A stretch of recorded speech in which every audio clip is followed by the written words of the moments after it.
Okay, so now we are near to close this webinar. So this is the last factor we will discuss concerning surface defect on a casting is the alloy itself.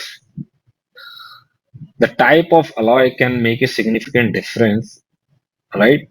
For aluminum, the alloy closer to the Hpdc will be more fluid and will tend to have a better surface finish. An example would be 384 alloy.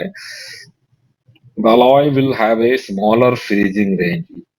Yes, we know about that. There's two type of alloy: low freezing range alloy and high freezing range alloy. So 384 is a smaller freezing range alloy. However, it will be more sensitive to variation in the holding temperature.